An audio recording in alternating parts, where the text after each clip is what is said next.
Han? Lando's voice came from the cabin intercom beside the bunk. Wake up. Yeah, I'm awake, Han grunted, swiping at his eyes with one hand and swiveling the repeater displays toward him with the other. If there was one thing his ears on the wrong side of the law had hammered into him, it was the knack of going from deep sleep to full alertness in the space between heartbeats. What's up? We're here, Lando announced. Wherever here is. I'll be right up. They were inside of their target planet by the time he'd dressed and made his way to the Lady Luck's cockpit. Where's Irenez? He asked, peering out at the mottled blue-green crescent shape they were rapidly approaching. It looked pretty much like any of 1,000 other planets he'd seen. She's gone back to the aft control station, Lando told her. I got the impression she wanted to be able to send down some recognition codes if I was looking over her shoulder. Any idea where we are? Not really, Lando said. Transit time was 47 hours, but that doesn't tell us a whole lot. Han nodded, searching his memory. A dreadnought can pull, what, about 0.4? About that, Lando agreed. When it's really in a hurry, anyway. Means you aren't any more than a few 150 light years from New Cov, then. I'd guess we're closer than that myself, Lando said. It wouldn't make much sense to use New Cov as a contact point if they were that far away, unless New Cov was Berliar's idea and not theirs, Han pointed out. Possible, Lando said. I still think we're closer than 150 light years, though. They could have taken their time getting here just to mislead us. Han looked up at the dreadnoughts that had been hauling them through hyperspace for the past 2 days. Or to have time to organize a reception committee. There's that, Lando nodded. I don't know if I mentioned it, but after they apologized for getting the magnetic coupling off-center over our hatch, I went back and took a look. You didn't mention it, but I did the same thing, Han said sourly. Looked kind of deliberate, didn't it? That's what I thought too, Lando said. Like maybe they wanted an excuse to keep us cooped up down here and not wandering around their ship. Could be lots of good and innocent reasons for that, Han reminded him. And lots of not-so-innocent ones, Lando countered. You sure you don't have any idea who this commander of theirs might be? Not even a guess. Probably be finding out real soon, though. The comm crackled on.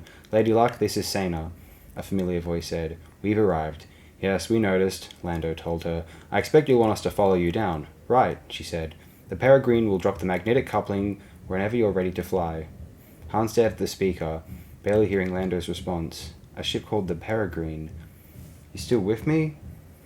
Han focused on Lando, noticing with mild surprise that the other's conversation with Sena had ended. Yeah, he said. Sure, it's just... That name, Peregrine, rang an old bell. You've heard of it? Not the ship, no. Han shook his head. The Peregrine was an old Corellian scare legend they used to tell me when I was a kid. He was some old ghostly guy who'd been cursed to wander around the world forever and never find his home again. Used to make me feel real creepy. From above came a clang, and with a jolt they were free of the dreadnought. Lando eased them away from the huge warship, looking up as it passed by overhead. Well, try to remember it was just a legend, he reminded Han. Han looked at the dreadnought. Sure, he said, a little too quickly. I know that. They followed Sena's freighter down and were soon skimming over what appeared to be a large grassy plain dotted with patches of stubby, coniferous trees. A wall of craggy cliffs loomed directly ahead, an ideal spot, Han's old smuggler instincts told him, tied a spaceship support and servicing base. A few minutes later, his bunch was borne out as, sweeping over a low ridge, they came to the encampment. An encampment that was far too large to be merely a servicing base. Rows upon rows of camouflage structures filled the plain just beneath the cliffs, everything from small living quarters to larger admin and supply sheds to still larger maintenance and tool buildings up to a huge camo-roofed refurbishing hangar. The perimeter was dotted with the squat, turret-topped cylinders of Golan Arms anti-infantry batteries and a few of the longer Spizok anti-vehicle weapons, along with some KAAC free-runner assault vehicles parked in defensive posture. Lando whistled softly under his breath. Would you look at that, he said. What is this, someone's private army? Looks that way, Han agreed, feeling the skin on the back of his neck starting to crawl. He'd run into private armies before, and there'd never been anything but trouble. I think I'm starting not to like this, Lando decided, easing the Lady Luck gingerly over the outer sentry line. Ahead, Sanus Frieda was approaching a landing pad barely visible against the rest of the ground. You sure you want to go through with this? What, with 3 dreadnoughts standing on our heads out there? Han snorted. I don't think we've got a whole lot of choice. Not in this crate, anyway. Probably right, Lando conceded, apparently too preoccupied to notice the insult to his ship. So what do we do? Sanus Frieda had dropped its landing skids and was settling onto the pad. I guess we go down and behave like invited guests, Han said. Lando nodded at Han's blaster. You don't think they'll object to their invited guests coming in armed? Let them object first, Han said grimly. Then we'll discuss it. Lando put the Lady Luck down beside the Frieda, and together he and Han made their way to the aft hatchway. Irenez, her transmission chores finished, was waiting there for them, her own blaster strapped prominently to her hip. A transport skiff was parked outside, and as the three of them headed down the ramp, Sana and a handful of her entourage came around the Lady Luck's bow. Most of the others were dressed in a casual tan uniform of an unfamiliar but vaguely Corellian cut. Sana, by contrast, was still in the nondescript civilian garb she'd been wearing on New Cove. "Welcome to our base of operations," Sana said, waving a hand to encompass the encampment around them. "If you'll come with us, the commander is waiting to meet you." "Busy-looking place you've got here," Han commented as they all boarded the skiff. "You getting ready to start a war or something?" "We're not in the business of starting wars," Sana said coolly. "Ah," Han nodded, looking around as the driver swung the skiff around and headed off through the camp. There was something about the layout that seemed vaguely familiar. Lando got it first. "You know, this place looks a lot like one of the old Alliance bases we used to work out of," he commented to Sana. "Only built on the surface instead of dug in underground." "It does look that way, doesn't it?" Sana agreed, her voice not giving anything away. "You've had dealings with the Alliance, then?" Lando probed gently. Sana didn't answer. Lando looked at him, eyebrows raised. At Han, eyebrows raised. Han shrugged slightly in return. Whatever was going on here, it was clear that the hired hands weren't in the habit of talking about it. The skiff came to a halt beside an administration building indistinguishable from the others nearby, except for the two uniformed guards flanking the doorway. They saluted as Sana approached, one of them reaching over to pull the door open. "The commander asked to see you for a moment alone, Captain Solo," Sana said, stopping by the open door. "We'll wait out here with General Calrissian." "Right," Han said. Taking a deep breath, he stepped inside. From its outside appearance, he expected it to be a standard administrative center, with an outer reception area and a honeycomb of comfy executive offices stacked behind it. To his mild surprise, he found himself instead in a fully equipped war room. Lining the walls were common tracking consoles, including at least one crystal grav-field trap receptor and what looked like the ranging control for a KDY V-150 Planet Defender ion cannon like the one the Alliance had to abandon on Hoth. In the center of the room, a large holo display showed a sector's worth of stars of 100 multicolored markers and vector lines scattered among the glittering white dots. And standing beside the holo was a man. His face was distorted somewhat by the strangely colored lights playing on it from the display, and it was, at any rate, a face Han had never seen except in pictures. But even so, his recognition came with the sudden jolt of an overhead thunderclap. "Senator Bell Iblis," he breathed. "Welcome to Peregrine's Nest, Captain Solo," the other said gravely, coming away from the holo toward him. "I'm flattered you still remember me. It'd be hard for any Corellian to forget you, sir," Han said, his numbed brain noting vaguely in passing that there were very few people in the galaxy who rated an automatic sir from him.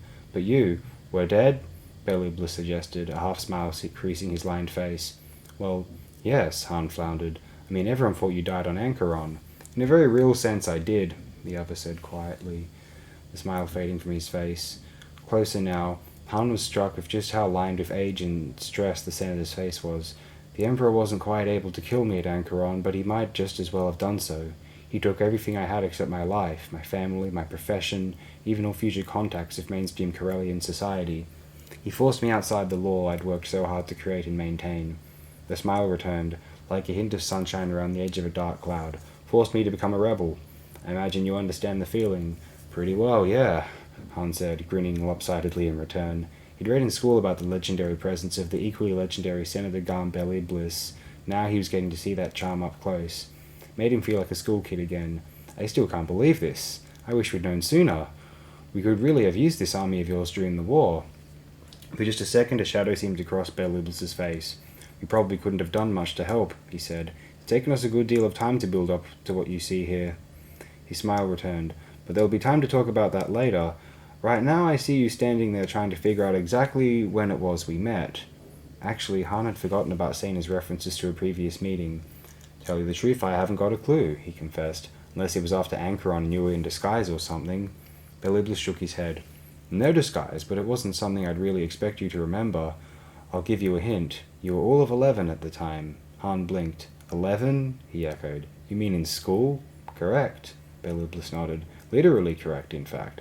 It was at a convocation at your school, where you were being forced to listen to a group of us old fossils talk about politics." Han felt his face warming. The specific memory was still a blank, but that was how he'd felt about politicians at that time in his life. Though come to think of it, the opinion hadn't changed all that much over the years. "I'm sorry, but I still don't remember." "As I said, I didn't expect you to," Bell Iblis said. "I, on the other hand, remember the incident quite well. During the question period after the talk, you asked two irreverently phrased yet highly pointed questions. The first regarding the ethics of the anti-alien bias starting to creep into the legal structure of the Republic. The second about some very specific instances of corruption involving my colleagues in the Senate. He was starting to come back, at least in a vague sort of way. Yeah, I remember now, Han said slowly. I think one of my friends dared me to throw those questions at you. He probably figured I'd get in trouble for not being polite. I was in trouble enough that it didn't bother me. Setting your life pattern early, were you? Belibla suggested dryly. At any rate, they weren't the sort of questions I would have expected from an 11-year-old, and they intrigued me enough to ask about you. I've been keeping a somewhat loose eye on you ever since. Han grimaced. You probably weren't very impressed by what you saw. There were times, Beliblis agreed. I'll admit to having been extremely disappointed when you were dismissed from the Imperial Academy. You'd shown considerable promise there, and I felt at the time that a strongly loyal officer corps was one of the few defences the Republic still had left against the collapse toward Empire. He shrugged. Under the circumstances, it's just as well that you got out when you did. For your obvious disdain for authority, you'd have been quietly eliminated in the Emperor's purge of those officers he hadn't been able to seduce to his side. And then things would have gone quite differently, wouldn't they? Maybe a little, Han conceded modestly. He glanced around the war room. So how long have you been here at, you called it Peregrine's Nest? Oh, we never stay anywhere for very long, Belibla said, clapping a hand on Han's shoulder and gently but firmly turning him toward the door. Still too long and the Imperials will eventually find you. But we can talk business later. Right now your friend outside is probably getting nervous. Come introduce me to him. Lando was indeed looking a little tense as Han and Belibla stepped out into the sunlight again. It's all right, Han assured him. We're friends, Senator. This is Lando Calrissian, one-time General of the Rebel Alliance. Lando, Senator Garm Beliblis. He hadn't expected Lando to recognize the name of a long-past Corellian politician. He was right. Senator Beliblis? Lando nodded, his voice neutral. Honored to meet you, General Calrissian, Beliblis said. I've heard a great deal about you. Lando glanced at Han. Just Calrissian, he said. The General is more of a courtesy title now. Then we're even, Beliblis smiled. I'm not a senator anymore, either.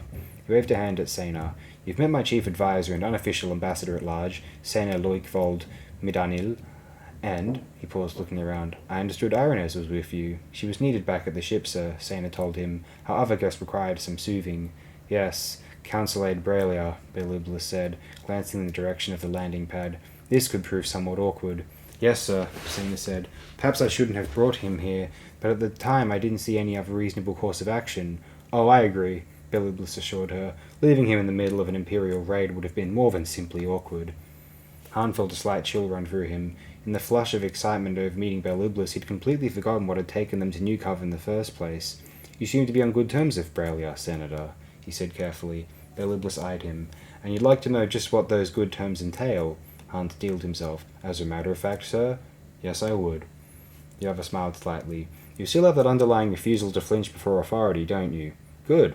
Come on over to the headquarters lounge and I'll tell you anything you want to know.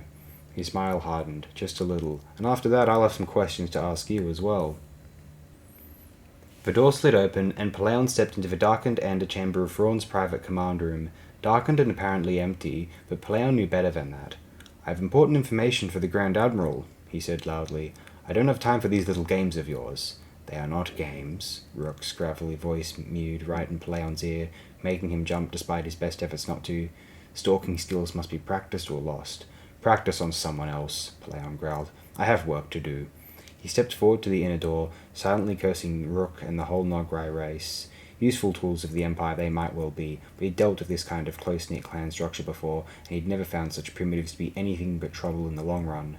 The door to the command room slid open, revealing a darkness lit only by softly glowing candles. Palaon stopped abruptly, his mind flashing back to that eerie crypt on Wayland, where 1,000 candles marked the graves of off-worlders who had come there over the past few years, only to be slaughtered by Joruus C'baoth, for Thrawn to have turned his command room into a duplicate of that. No, I haven't come under the influence of our unstable Jedi Master. Thrawn's voice came dryly across the room. Over the candles, Palaon could just see the Grand Admiral's glowing red eyes. Look closer. Palaon did as instructed, to discover that the candles were in fact holographic images of exquisitely delicate lighted sculptures. Beautiful, aren't they? Thrawn said, his voice meditative. They're Corellian flame miniatures, one of that very short list of art forms which others have tried to copy but never truly been able to duplicate. Nothing more than shaped transoptical fibers, pseudo-luminescent plant material, and a pair of ghoulish light sources, really. And yet, somehow, there's something about them that's never been captured by anyone else. The holographic flames faded away, and in the center of the room a frozen image of 3 dreadnought cruisers appeared. This was taken by the Relentless 2 days ago off the planet Newcov, Captain.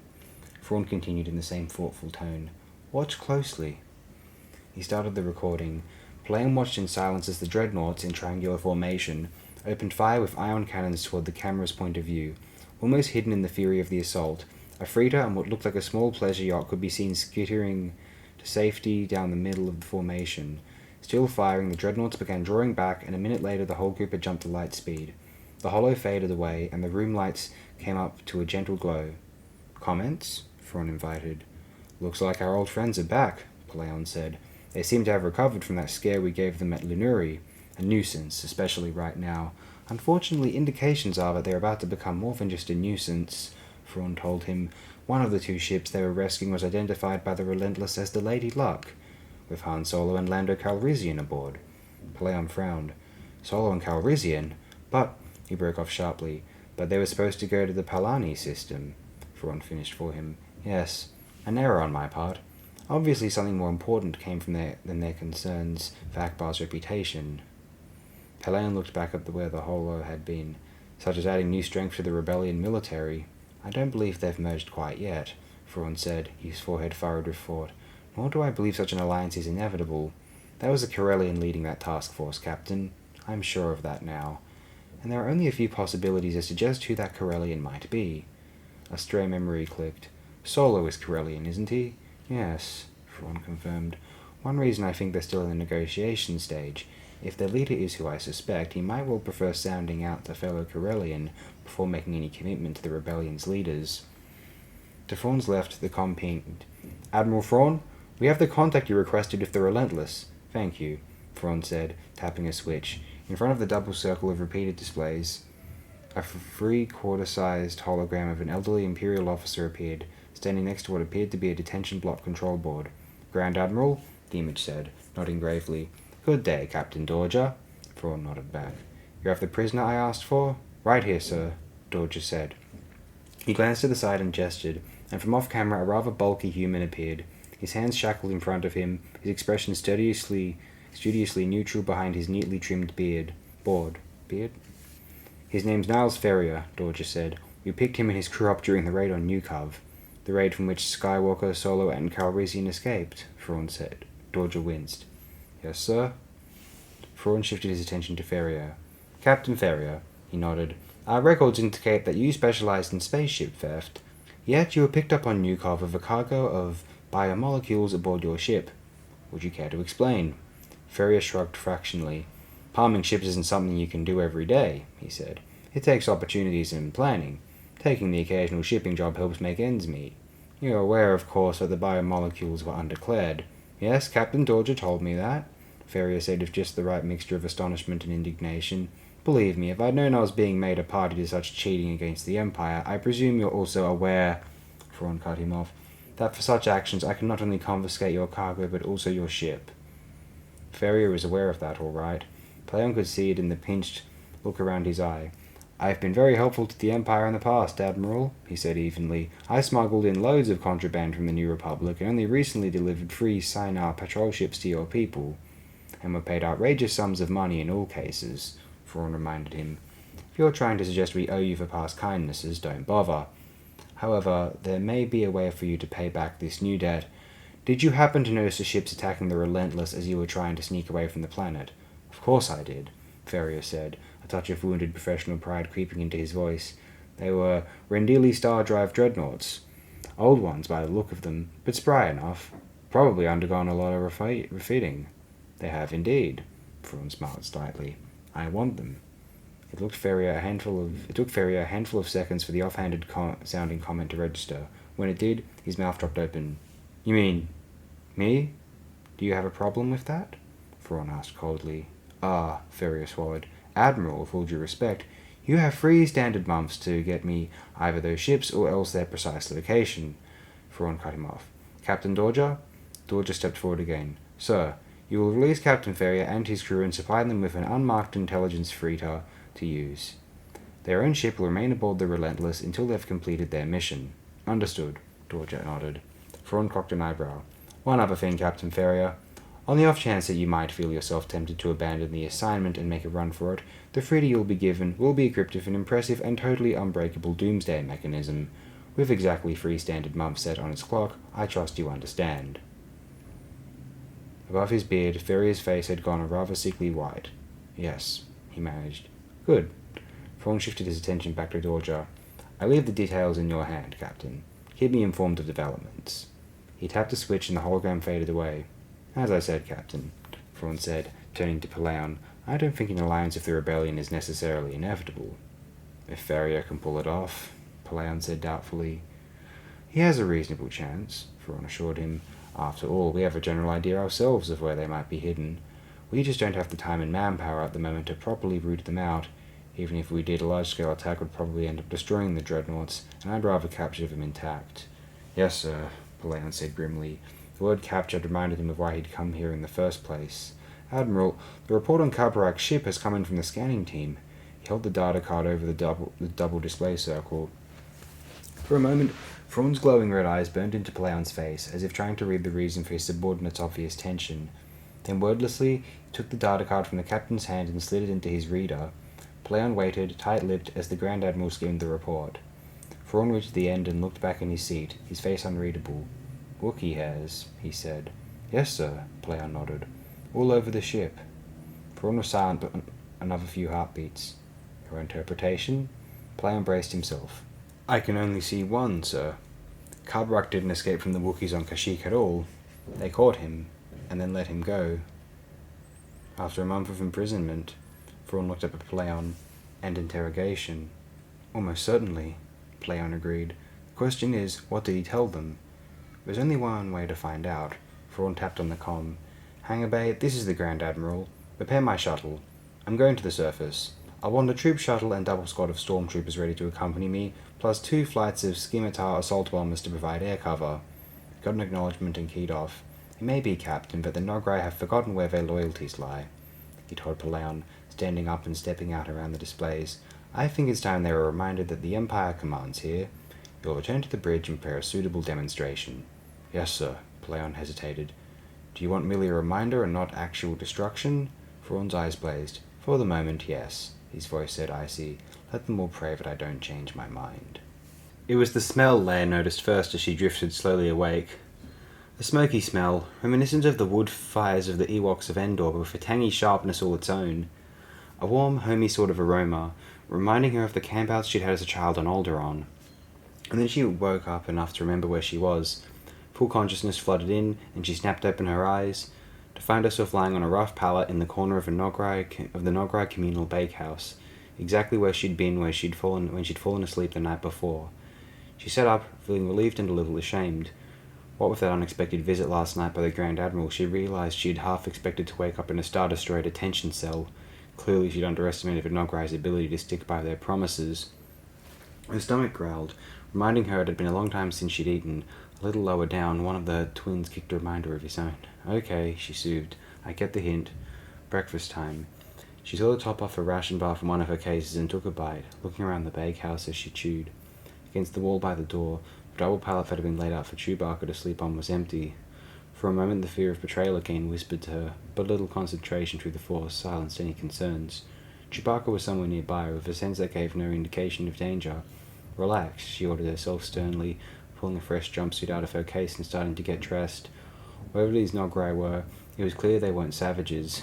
They were honourable people, in their own way, and they wouldn't turn her over to the Empire, at least not until they'd heard her out. She downed the last bite of ration bar and finished dressing, making sure as always that her belt didn't hang too heavily across her increasingly swollen belly. Retrieving her lightsaber from its hiding place under the edge of the pallet, she fastened it prominently to her side. Carburak, she remembered, had seemed to find reassurance of her identity in the presence of the Jedi weapon. Hopefully the rest of the Nograi would also respond that way. Stepping to the bakehouse door, she ran for her Jedi calming exercises and went outside. 3 small Nograi children were playing with an inflatable ball in the grassy area outside the door, their greyish-white skin glistening with perspiration in the bright morning sunlight. A sunlight that wasn't going to last, Leia saw. A uniform layer of dark clouds extending all the way to the west was even now creeping its way east toward the rising sun. All for the best. A thick layer of clouds would block any direct telescope observations the Star Destroyer up there might make of the village, as well as diffusing the non-Noghra infrared signatures she and Chewbacca were giving off. She looked back down to find that the three children had halted their game and formed a straight line in front of her. "Hello," she said, trying a smile on them. The child in the middle stepped forward and dropped to his knees in an awkward but passable imitation of his eldest gesture of respect. "Malariush," he mewed. "Mishkara ifshrak misok mayaska." "I see," Leia said, wishing fervently that she had 3PO with her. She was just wondering if she should risk calling him on the comlink when the child spoke again. "I greet you, Malariush," he said, the basic words coming out mangled but understandable. "The matriarch waits for you bin the Duka." "Thank you," Leia nodded gravely to him. "Door wardens last night, official greeters this morning. Noghra children seem to be introduced early into the rituals and responsibilities of their culture. Please escort me to her." The child made the respect gesture again and got back to his feet, heading off toward the large circular structure that Kabarak had landed next to the night before. Leia followed, the other two children taking up positions to either side of her. She found herself throwing short glances at them as they walked, wondering at the light color of their skin. Kabarak's skin was a steel grey, the matriarch's had been much darker. Did the Noghra consist of several distinct racial types? Was the darkening a natural part of their aging process? She made a mental note to ask Kabarak about it when she had a chance. The Duka, seen now in full daylight, was far more elaborate than she'd realized. The pillars spaced every few meters around the wall seemed to be composed of whole sections of tree trunk, stripped of bark and smoothed to a black marble finish. The shimmery wood that made up the rest of the wall was covered to perhaps half its height with intricate carvings. As they got closer, she could see that the reinforcing metal band that encircled the building just beneath the eaves was also decorated leafily. The Noghra believed in combining function and art. The whole structure was perhaps 20 meters across and 4 meters high, with another 3 or 4 meters of the conical roof, and she found herself wondering how many more pillars they'd had to put inside to support the thing. Tall double doors had been built into the wall between two of the pillars, flanked at the moment by two straight-backed Noghra children. They pulled open the doors as Leia approached. Nodding her thanks, she stepped inside. The interior of the Dukat was no less impressive than its exterior. It was a single open room, with a throne-like chair 2/3 of the way to the back, a small booth with an angled roof and a dark meshed window built against the wall between two of the pillars to the right, and a wall chart of some sort directly across from it on the left. There were no internal support pillars. Instead, a series of heavy chains had been strung from the top of each of the wall pillars to the edge of a large concave dish hanging over the center of the room. From inside the dish, just inside its room, Leia decided, hidden lights played upward against the ceiling, providing a softly diffuse illumination. A few meters in front of the chart, a group of perhaps 20 small children were sitting in a semicircle around 3PO, who was holding forth in their language of what was obviously some kind of story, complete with occasional sound effects. It brought to mind the condensed version of their struggle against the Empire that had given the Ewoks, and Leia hoped the droid would remember not to vilify Darth Vader here. Presumably he would. She drummed the point into him often enough during the voyage. A small movement off to the left caught her eye. Chewbacca and Kalbarak were sitting facing each other on the other side of the door, engaged in some kind of quiet activity that seemed to involve hands and wrists. The Wookiee had paused and was looking questioningly in her direction. Leia nodded her assurance that she was all right, trying to read from his senses just what he and Kalbarak were doing. At least it didn't seem to involve ripping the Noghra's arms out of their sockets. That was something, anyway. "Lady Vader," a gravelly Noghra voice said. Leia turned back to see the matriarch walking up to her. "I greet you. You slept well?" "Quite well," Leia told her. "Your hospitality has been most honorable." She looked over at 3PO, wondering if she could call him back to his duties as translator. The matriarch misunderstood. "It is the history time for the children," she said. "Your machine graciously volunteered to tell them the last story of our Lord Darth Vader. Vader's final self-sacrificial defiance against the Emperor, with Luke's life hanging in the balance." "Yes," Leia murmured. "It took until the end, but he was finally able to rid himself of the Emperor's web of deception." For a moment the matriarch was silent. Then she stirred. "Walk with me, Lady Vader." She turned and began walking along the wall. Leia joined her, noticing that for the first time that the Dukat's inner walls were decorated with carvings to a historical record of their family. "My third son has gained a new respect for your Wookiee," she said, gesturing toward Chewbacca and Kalbarak. "Our Lord the Grand Admiral came last eve seeking proof that my third son had deceived him about his flying craft being broken. Because of your Wookiee, he found no such proof." Leia nodded. "Yes, Chewie told me last night about gimmicking the ship.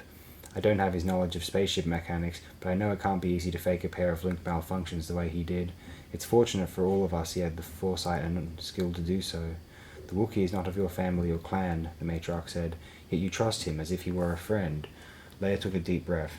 I never knew my true father, the Lord Vader, as I was growing up. I was instead taken to Alderaan and raised by the Viceroy as if I were his own child.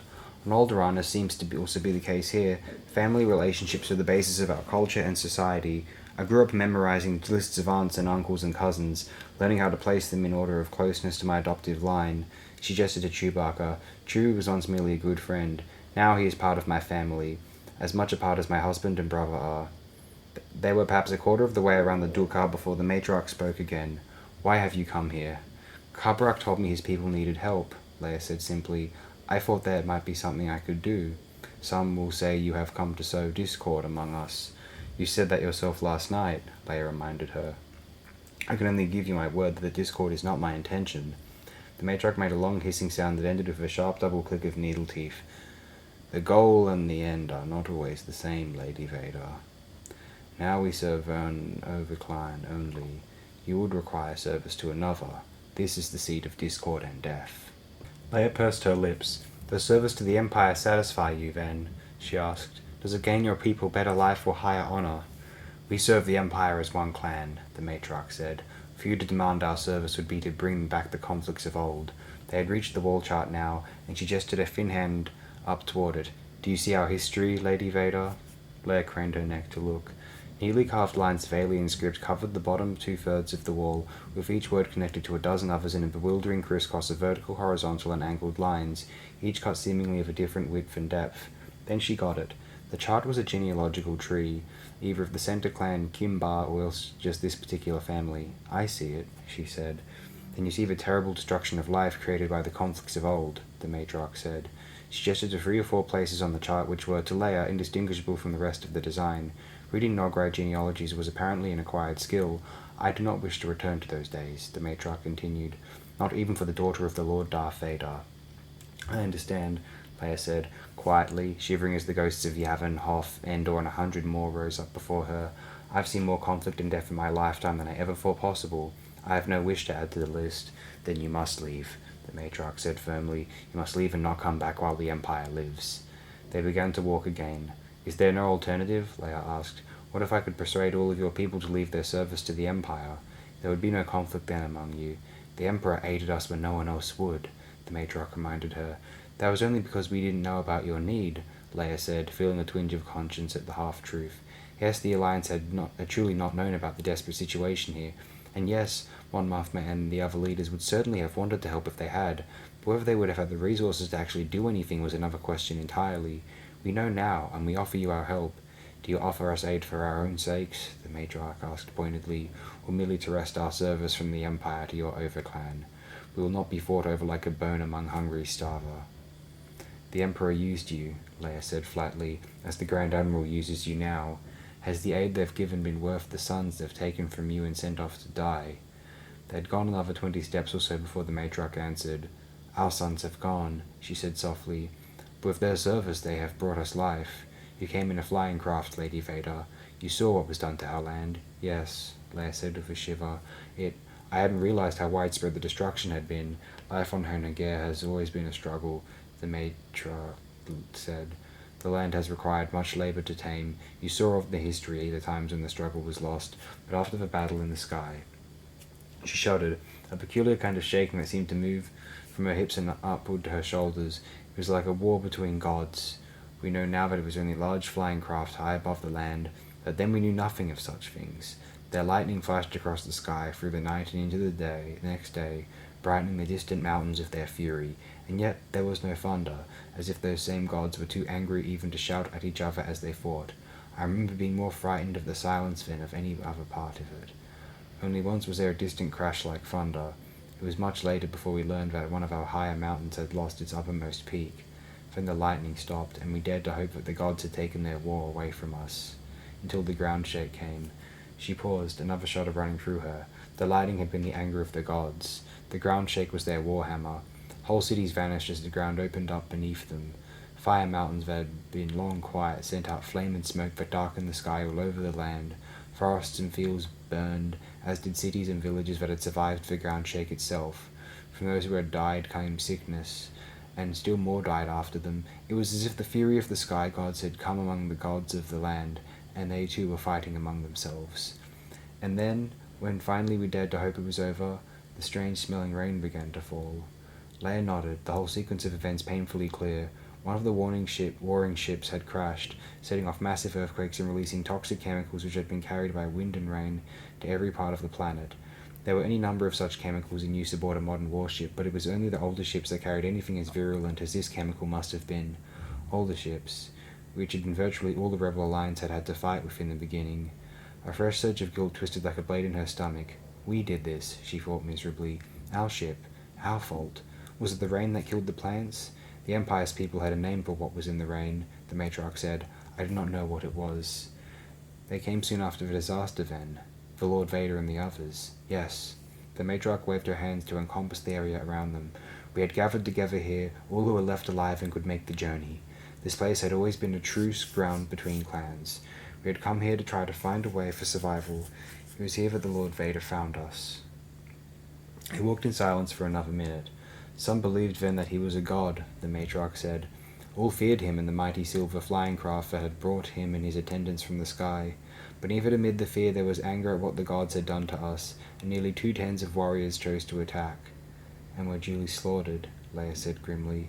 The thought of effectively unarmed primitives taking on Imperial troops made her wince. They were not slaughtered, the matriarch retorted. There was no mistaking the pride in her voice. Only 3 of the 2/10 died in the battle. In turn, they killed many of the Lord Vader's attendants, despite their lightning weapons and rock garments. It was only when the Lord Vader himself intervened that the warriors were defeated. But instead of destroying us, as some of his attendants counseled, he instead offered us peace. Peace and the blessing and aid of the Emperor. Leia nodded, one more piece of the puzzle falling into place. She had wondered why the Emperor would have bothered with what to him would have been nothing more than a tiny group of primitive non-humans. But primitive non-humans of that kind of natural fighting skill was something else entirely. What sort of aid did he bring? All that was needed, the matriarch said. Food and medicine and tools came at once. Later, when the strange rain began to kill our crops, he sent the metal droids to begin cleaning the poison from our land. Leia winced, freshly aware of her twin's vulnerability. But the analysis kit had found no trace of anything toxic in the air as they approached the village, and Chewbacca and Calvarac had done similar tests on the soil. Whatever it was that had been in the rain, the decon droids had done a good job of getting rid of it. And still nothing will grow outside the cleaned land? Only the calm grass, the matriarch said.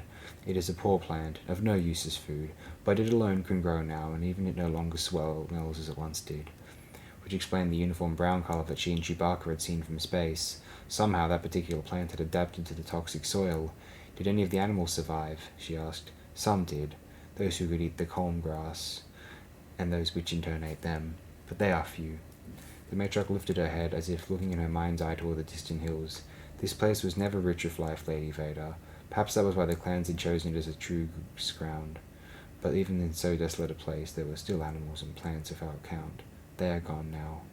She straightened up, visibly putting the memory behind her. The Lord Vader helped us in other ways as well. He sent attendants to teach our sons and daughters the ways and customs of the Empire. He issued new orders to allow all clans to share the clean land, though for all clans to live beside one another this way had never happened since the beginning. She gestured around her. And he sent mighty flying craft in for the desolation, to find and bring us to our clan Dukars. She turned her dark eyes to gaze at Leia. We have an honorable peace, Lady Vader. Whatever the cost, we pay it gladly. Across the room, the children had apparently finished their lesson and were getting to their feet. One of them spoke to 3PO, making a sort of truncated version of their face-down bow. The droid replied, and the whole group turned and headed for the door, where 2 adults awaited them. Break time? Leia asked. The clan lessons are over for today, the matriarch said. The children must now begin their share of the work of the village. Later in the evening they will have the lessons which will equip them to someday serve the Empire. Leia shook her head. It's not right, she told the matriarch as the children fled out of the Dukar. No people should have to sell their children in return for life. The matriarch gave a long hiss. It is the debt we owe, she said. How else shall we pay it? Leia squeezed her thumb and forefinger together. How else indeed? Clearly the Empire was quite unhappy with the bargain it had made. Having seen the Nogride commandos in action, she could well understand its satisfaction. They wouldn't be interested in letting the Nograi buy out of their debt with any other way, and if the Nograi themselves considered their service to be a debt of honor to their saviors... I don't know, she had to concede. A movement to the side caught her attention. Kabrak, still sitting on the floor across the room, had fallen over onto his side, and with Chewbacca's hand engulfing his wrist. It looked like fighting, except that Chewbacca's sense didn't indicate anger. "What are they doing over there?" she asked. "Your Wookiees had asked my third son to instruct him in our fighting methods," the matriarch answered, pride again touching her voice. "Wookiees have great strength, but no knowledge of the subtlety of combat." It's probably not an assessment the Wookiees themselves would have agreed with, but Leia had to admit that Chewbacca, at least, had always seemed to rely mainly on brute force and bowcaster accuracy. "I'm surprised he was willing to have Carbarak teach him," she said. "He's never really trusted him." "Perhaps it is that same distrust that whets his interest," the matriarch said dryly. Leia had to smile. "Perhaps." For a minute they watched in silence as Carbarak showed Chewbacca 2 more wrist and arm locks. There seemed to be variants of techniques Leia had learned on her youth in Alderaan, and she shivered once at the thought of those moves with Wookiee muscle behind them. "You understand the cycle of our life now, Lady Vader," the matriarch said quietly. "You must realize that we still hang by spider silk. Even now we do not have enough clean land to grow sufficient food. We must continue to buy from the Empire. Payment for which requires that much more service from your sons," Leia nodded, grimacing. "Permanent debt, the oldest form of covert slavery in the galaxy. It also encourages the sending away of our sons." The matriarch added bitterly, "Even if the Empire allowed it, we could not now bring all our sons home. We would not have food for them." Leia nodded again. It was as neat and tidy as a box as she'd ever seen anyone trapped in. She should have expected no less from Vader and the Emperor. "You'll never be entirely out of their debt," she told the matriarch bluntly. "You know that, don't you? As long as they're useful to them, the Grand Admiral will make sure of that." "Yes," the matriarch said softly. "It has taken a long time, but I now believe that. If all Nograi believed so, changes could perhaps be made. But the rest of the Nograi still believe the Empire is their friend. Not all believe so, but enough." She stopped and gestured upward. "Do you see the starlight, Lady Vader?" Vader looked up at the concave dish that hung 4 meters off the ground at the intersection of the wall's support chains. About 1.5 meters across, it was composed of some kind of black or blackened metalum, perforated with hundreds of tiny pinholes, with the light from the inside rim of the dish winking through like stars. The whole effect was remarkably like a stylized version of the night sky. "I see it. The Nograi have always loved the stars," the matriarch said, her voice distant and reflective. "Once, long ago, we worshipped them. Even after we knew what they were, they remained our friends. There are many among us who would gladly have gone with Lord Vader, even without our debt, for the joy of traveling among them." "I understand," Leia murmured. "Many in the galaxy feel the same way. It's the common birthright of us all. A birthright which we have now lost." "Not lost," Leia said, dropping her gaze from the star dish. "Only misplaced." She looked over at Kabrak and Chewbacca. "Perhaps if I talked to all the Nograi leaders at once, what would you say to them?" the matriarch countered. Leia bit her lip. What would she say? That the Empire was using them, but the Nograi perceived it as a debt of honor. That the Empire was acing the clean-up job so as to keep them on the edge of self-sufficiency without ever reaching it, but at the rate of the contamination was going, she would be hard-pressed to prove any such lagging, even to herself. That she and the New Republic would give the Nograi back their birthright? But why should they believe her? "As you see, Lady Vader," the matriarch said into the silence, "perhaps matters will someday change, but until then your presence here is a danger to us as much as to you. I will honor the pledge of protection made by my third son, and not yet reveal your presence to our Lord the Grand Admiral. But you must leave." Leia took a deep breath. "Yes," she said, the words still hurting her throat. She had such hopes for her diplomatic and Jedi skills here, hopes that those skills, plus the accident of her lineage, would enable her to sweep the Nograi out from under the Empire's fist and bring them over to the New Republic. And now the contest was over almost before it had even begun. "What in space was I thinking about when I came here?" she wondered bleakly. "I will leave," she said aloud, "because I don't wish to bring trouble to you or your family. But the day will come, matriarch, when your people will see for themselves what the Empire is doing to them. When that happens, remember that I will always be ready to assist you." The matriarch bowed low. "Perhaps that day will come soon, Lady Vader."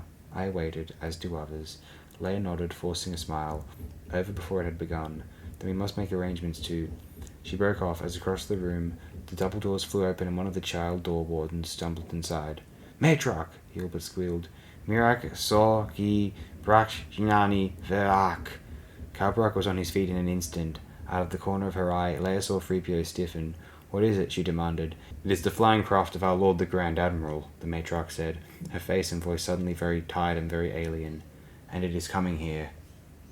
For a single heartbeat, Leia stared at the matriarch, her muscles frozen with shock, her mind skidding against the idea as if walking on ice. No, it couldn't be. It couldn't. The Grand Admiral had been here just last night. Surely he wouldn't be coming back again. Not so soon. And then in the distance, she heard the faint sound of approaching repulsor lifts, and the paralysis vanished. "We've got to get out of here," she said. "Chewie?" "There is no time," Caparak called, sprinting to them with Chewbacca right on his heels. The shuttle must already be in sight beneath the clouds. Leia looked quickly around the room, silently cursing her moment of indecision. No windows, no other doors, no cover except the small booth that faced the wall genealogy chart from across the Dukar. No way out. "Are you certain he's coming here?" Leia asked Caparak, realizing as she spoke that the question was a waste of breath. "Here to the Dukar, I mean? Where else would he come?" Caparak countered darkly, his eyes to the matriarch. Perhaps he was not fooled, as we thought. Leia looked around the Dukar again. If the shuttle landed by the double doors, there would be a few seconds before the Imperials entered, when the rear of the building would be out of their view. If she used those seconds to cut them an escape hole with her lightsaber. Chewbacca's growled suggestion echoed her own train of thought. "Yes, but cutting a hole isn't the problem," she pointed out. "It's how to seal it up afterward." Wookiee growled again, jabbing a massive hand toward the booth. "Well, it'll hide the hole from the inside anyway," Leia agreed doubtfully. "I suppose that's better than nothing." She looked at the matriarch, suddenly aware that slicing away part of their ancient clan Dukar might well qualify as sacrilege. "Matriarch, if it must be done, then be it so." But Noghra cut her off harshly. She was still in shock herself, but even as Leia watched, she visibly drew herself together again. "You must not be found here." Leia bit at the inside of her lip. She'd seen that same expression several times on Caparak's face during the trip from Endor. It was a look she'd come to interpret as regret for his decision to bring her to his home. "We'll be as neat as possible," she assured the matriarch, pulling her lightsaber from her bolt. "And as soon as the Grand Admiral is gone, Caparak can get his ship back and take us away." She broke off as Chewbacca snarled for silence. Faintly in the distance, they could hear the sound of the approaching shuttle, and then, suddenly, another all-too-familiar whine shot past the Dukar. "Scimitar assault bombers," Leia breathed, hearing in the whine the crumbling of her impromptu plan. With Imperial bombers flying cover overhead, it would be impossible for them to sneak out of the Dukar without being spotted. Which left them only one option. "We'll have to hide in the booth," she told Chewbacca, doing a quick estimation of its size as she hurried toward it. If the slanting roof that sloped upward from the front edge of the back to the Dukar wall wasn't just for show, there should be barely enough room for both her and Chewbacca inside. "Will you want me in there as well, Your Highness?" Leia skidded to a halt, spinning around in shock and chagrin. 3PO, she'd forgotten all about him. "There will not be room enough," the matriarch hissed. "Your presence here has betrayed us, Lady Vader." "Quiet!" Leia snapped, throwing another desperate look around the Dukar, but there was still no other place to hide. Unless... She looked at the star dish hanging over the middle of the room. "We'll have to put him up there," she told Chewbacca, pointing to it. "Do you think you can?" There was no need to finish the question. Chewbacca had already grabbed 3PO and was heading at top speed toward the nearest of the tree trunk pillars, throwing the frantically protesting droid over his shoulder as he ran. The Wookiee leaped upward at the pillar from 2 meters out, his hidden climbing claws anchoring him solidly to the wood. 3 quick pulls got him to the top of the wall, and with the half-hysterical droid balanced precariously, he began to race hand over hand along the chain. "Quiet, 3PO," Leia called to him from the booth door, giving the interior a quick look. The ceiling did indeed follow the slanting roof, giving the back of the booth considerably more height than the front, and there was a low bench-like seat across the back wall. A tight fit, but they should make it. Better yet, shut down. They may have sensors going. Though if they did, the whole game was over already. Listening to the approaching whine of repulsor lifts, she could only hope that after the negative sensor scan from the previous night, they wouldn't bother doing another one. Chewbacca had reached the center now. Pulling himself partway up on the chain with one hand, he unceremoniously dumped 3PO into the star dish. The droid gave one last screech of protest, a screech that broke off halfway through as the Wookiee reached into the dish and shut him off. Dropping back to the floor with a thud, he hit the ground running as the repulsor lifts outside went silent. "Hurry!" Leia hissed, holding the door open for him. Chewbacca made it across the Dukar and dived through the narrow opening, jumping up on the bench and turning around to face forward, his head jammed up against the sloping ceiling and his legs spread to both sides of the bench. Leia slid in behind him, sitting down in the narrow gap between the Wookiee's legs. There was just enough time to ease the door closed before the double doors a quarter of the way around the Dukar slammed open. Leia pressed against the back wall of the booth and Chewbacca's legs, forcing herself to breathe slowly and quietly and running through the Jedi sensory enhancement techniques Luke had taught her. From above her, Chewbacca's breathing rasped in her ears, the heat from his body flowing like an invisible waterfall onto her head and shoulders. She was suddenly and acutely aware of the weight and bulge of her belly and of the small movements of the twins within it, of the hardness of the bench she was sitting on, of the intermingling smells of Wookiee hair, the alien wood around her, and her own sweat. Behind her, through the wall of the Durkar, she could hear the sound of purposeful footsteps and the occasional clink of laser rifles against stormtrooper armor, and said silent thanks that they'd scrubbed her earlier plan of trying to escape that way. And from the inside of the Durkar, she could hear voices. "Good morning, Matriarch," a calm, coolly modulated voice said. "I see that your third son, Carbarak, is here with you. How very convenient." Leia shivered, the rough rubbing of her tunic against her skin horribly loud in her ears. That voice had the unmistakable tone of an Imperial commander, with a calmness and sheer weight of authority behind it, an authority that surpassed even the smug condescension she'd faced from Governor Tarkin aboard the Death Star. It could only be the Grand Admiral. "I greet you, my lord," the matriarch's voice mewed, her own tone rigidly controlled. "We are honored by your visit." "Thank you," the Grand Admiral said, his tone still polite, but now with a new edge of steel beneath it. "And you, Carbarak, Clan Kimbar, are you also pleased at my presence here?" Slowly, carefully, Leia eased her head to the right, hoping to get a look at the newcomer through the dark mesh of the booth window. No good, they were all still over by the double doors, and she didn't dare to get her face too close to the mesh. But even as she eased back to her previous position, there was the sound of measured footsteps, and a moment later, in the center of the Durkar, the Grand Admiral came into view. Leia stared at him through the mesh, an icy chill running straight through her. She'd heard Han's description of the man he'd seen on Mirka, the pale blue skin, the glowing red eyes, the white Imperial uniform. She'd heard, too, Thalier's casual dismissal of the man as an impostor, or at best a self-promoted moth, and she'd wondered privately if Han might indeed have been mistaken. She knew now that he hadn't been. "Of course, my lord," Carbarak answered the Grand Admiral's question. "Why should I not be?" "Do you speak to your lord the Grand Admiral in such a tone?" an unfamiliar Nograi voice demanded. "I apologize," Carbarak said. "I did not mean disrespect." Leia winced. Undoubtedly not, but the damage is already done. Even of her relative inexperience of the subtleties of Nograi's speech, the words had sounded too quick and too defensive, to the Grand Admiral, who knew this race far better than she did. "What then did you mean?" the Grand Admiral asked, turning around to face Carbarak and the matriarch. Carbarak floundered. The Grand Admiral stood silently, waiting. "I am sorry, my lord," Carbarak finally got out. "I was overawed by your visit to our simple village." "An obvious excuse," the Grand Admiral said, "possibly even a believable one. Except that you weren't overawed by my visit last night," he cocked an eyebrow. "Or is it that you didn't expect to face me again so soon?" "My lord, what is the Nograi penalty for lying to the lord of your overclan?" the Grand Admiral interrupted, his cool voice suddenly harsh. "Is it death, as it was in the old days? Or do the Nograi no longer prize such outdated concepts as honor?" "My lord has no right to bring such accusations against a son of the Clan Kimbar," the matriarch spoke up stiffly. The Grand Admiral shifted his gaze slightly. "You would be well advised to keep your counsel to yourself, matriarch. This particular son of the Clan Kimbar has lied to me, and I do not take such matters lightly." The glowing gaze shifted back. "Tell me, Carbarak, Clan Kimbar, about your imprisonment on Kashyyyk." Leia squeezed her lightsaber hard, the cool metal ridges of the grip biting into the palm of her hand. It had been during Carbarak's brief imprisonment on Kashyyyk that he'd been persuaded to bring her here to Honor. If Carbarak blurted out the whole story, "I do not understand," Carbarak said. "Really?" the Grand Admiral countered. "Then allow me to refresh your memory. You didn't escape from Kashyyyk as you stated in your report and repeated last night in my presence and in the presence of your family and your clan dynast. You were, in fact, captured by the Wookiees after the failure of your mission, and you spent that missing month not meditating, but undergoing interrogation in a Wookiee prison.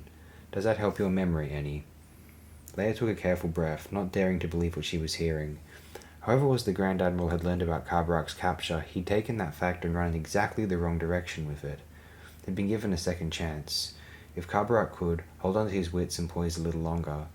Perhaps the matriarch didn't trust his stamina either. "My third son would not lie about such matters, my lord," she said before Carbarak would reply. "He has always understood the duties and requirements of honor." "Has he now?" the Grand Admiral shot back. "A Nograi commando, captured by the enemy for interrogation. And still alive?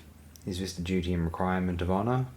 "I was not captured, my lord," Carbarak said stiffly. "My escape from Kashyyyk was as I said it." For a half-dozen heartbeats the Grand Admiral gazed in his direction in silence. And I say that you lie, Kabarak Clan Kimbar, he said softly, but no matter. With or without your corroboration, I will have the truth about your missing month, and whatever the price was you paid for your freedom. Rook, my lord, the third Nograi voice said, Kabarak Clan Kimbar is hereby placed under imperial arrest. You and Squad 2 will escort him aboard the troop shuttle and take him back to the Chimera for interrogation. There was a sharp hiss. My lord, this is a violation. You will be silent, Matriarch, the Grand Admiral cut her off, or you will share in his imprisonment. I will not be silent, the Matriarch snarled. A Nograi accused of treason to the Overclan must be given over to the clan dynasts or the ancient rules of discovery and judgment. It is the law. I am not bound by Nograi law, the Grand Admiral said coldly. Kabrak has been a traitor to the Empire. By imperial rules he will be judged and condemned. The clan dynasts will demand— The clan dynasts are in no position to demand anything, the Grand Admiral barked, touching the comlink cylinder pocketed beside his tunic insignia. Do you require a reminder of what it means to defy the Empire? Leia heard the faint sound of the Matriarch sigh. No, my lord, she said, her voice conceding defeat. The Grand Admiral studied her. You shall have one anyway. He touched his comlink again, and abruptly the interior of the Dukar flashed with a blinding burst of green light. Leia jerked her head back into Chewbacca's legs, squeezing her eyelids shut against the sudden searing pain ripping through her eyes and face. For a single horrifying second she thought that the Dukar had taken a direct hit, a turbo laser blast powerful enough to bring the whole structure down in flaming ruin around them. But the after-image burned into her retina showed the Grand Admiral still standing proud and unmoved, and belatedly she understood. She was trying desperately to reverse her sensory enhancement when the thunderclap slammed like the slap of an angry Wookiee into the side of her head. She would later have a vague recollection of several more turbo laser blasts, seen and heard only dimly through the thick grey haze that clouded over her mind, as the orbiting Star Destroyer fired again and again into the hills surrounding the village. By the time her throbbing head finally dragged her back to full consciousness, the Grand Admiral's reminder was over, the final thunderclap rolling away into the distance. Cautiously she opened her eyes, squinting a little against the pain. The Grand Admiral was still standing where he'd been, in the centre of the Dukar. And as the last thunderclap faded into silence, he spoke. I am the Lauren Honegger now, Matriarch, he said, his voice quiet and deadly. If I choose to follow the ancient laws, I will follow them. If I choose to ignore them, they will be ignored. Is that clear? The voice, when it came, was almost too alien to recognize. If the purpose of the Grand Admiral's demonstration had been to frighten the Matriarch half out of her mind, it had clearly succeeded. Yes, my lord. Good. The Grand Admiral let the brittle silence hang in the air for another moment. For loyal servants of the Empire, however, I am prepared to make compromises. Kabrak will be interrogated aboard the Chimera, but before that I will allow the first stage of the ancient laws of discovery. His head turned slightly. Rook, you will remove Kabrak Clan Kimbar to the centre of Nystau and present him to the clan dynasts. Perhaps 3 days of public shaming will serve to remind the Nograi people that we are still at war. Yes, my lord. There was the sound of footsteps and the opening and closing of the double doors. Hunched against the ceiling above her, his sense in unreadable turmoil, Chewbacca rumbled softly to himself. Leia clenched her teeth, hard enough to send flashes of pain through her still throbbing head. Public shaming, and something called the laws of discovery. The Rebel Alliance had unwittingly destroyed Honegger. Now, it seemed, she was going to do the same to Kabarak. The Grand Admiral was still standing in the middle of the Dukar. You are very quiet, Matriarch, he said. My lord ordered me to be silent, she countered. Of course, he studied her. Loyalty to one's clan and family is all well and good, Matriarch, but to extend that loyalty to a traitor would be foolish, as well as potentially disastrous to your family and clan. I have not heard evidence that my third son is a traitor. The Grand Admiral's lip twitched. You will, he promised softly. He walked toward the double doors, passing out of Leia's sight, and there was the sound of the doors opening. Footsteps paused, clearly waiting, and a moment later the quieter paces of the Matriarch joined him. Both left, the doors closed again, and Leia and Chewbacca were alone. Alone, in enemy territory, without a ship, with their only ally about to undergo an imperial interrogation. I think, Chewie, she said softly, we're in trouble.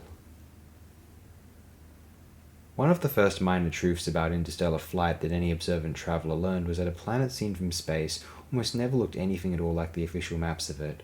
Scatterings of cloud cover, shadows from mountain ranges, contour-altering effects of large vegetation tracts, and lighting tricks in general all combined to disguise and distort the nice, clean, computer-scrubbed lines drawn by the cartographers.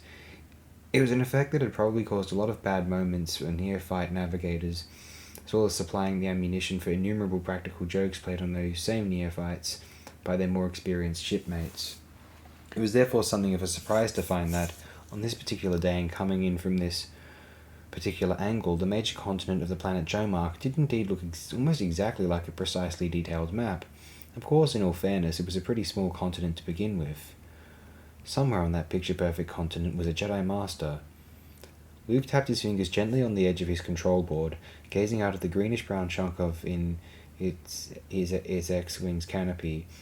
He could sense Jedi's presence, had been able to sense it in fact since first dropping out of hyperspace, but so far he had been unable to make a more direct contact.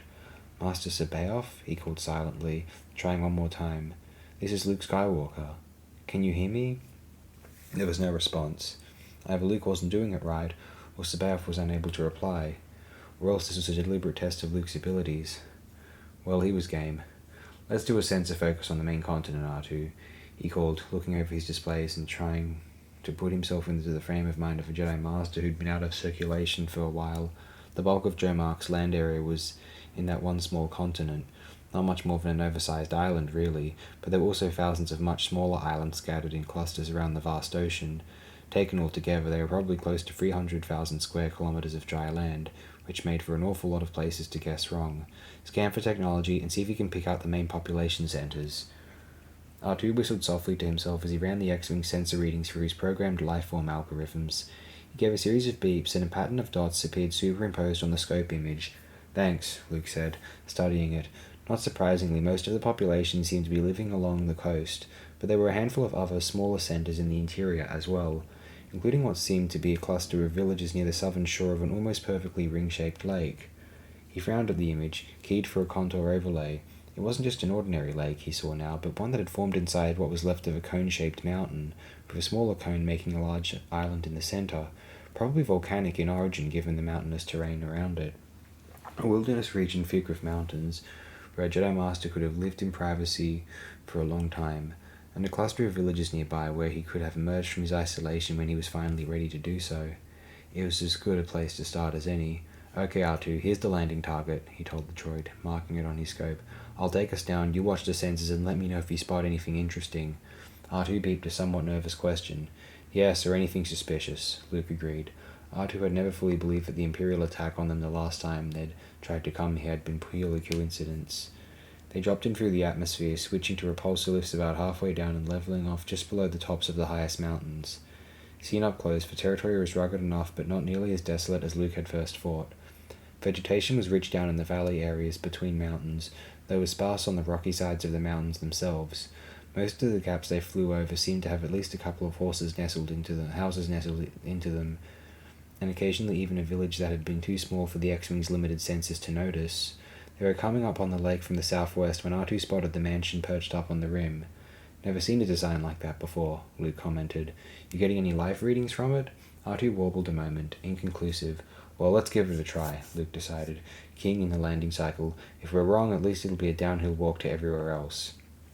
The mansion was set into a small courtyard bordered by a fence that appeared more suited for decoration than defense. Killing the X-Wing's forward velocity, he swung the ship parallel to the fence, set it down a few meters outside its single gate. He was in the process of shutting down the systems when R2's trilled warning made him look up again. Standing just outside the gate, watching them, was the figure of a man. Luke gazed at him, heart starting to beat a little harder. The man was old, obviously. The grey-white hair and long beard that the mountain winds were blowing half across his lined face were evidence enough of that, but his eyes were keenly alert, his posture straight and proud and unaffected by even the harder gusts of wind, and the half-open brown robe revealed a chest that was strongly muscled. "Finish shutting down, R2, Luke said, hearing the slight quaver in his voice as he slipped off his helmet and popped the X-Wing's canopy. Standing up, he vaulted lightly over the cockpit side to the ground. The old man hadn't moved. Taking a deep breath, Luke walked over to him. "Master Sabaoth," he said, bowing his head slightly. "I am Luke Skywalker."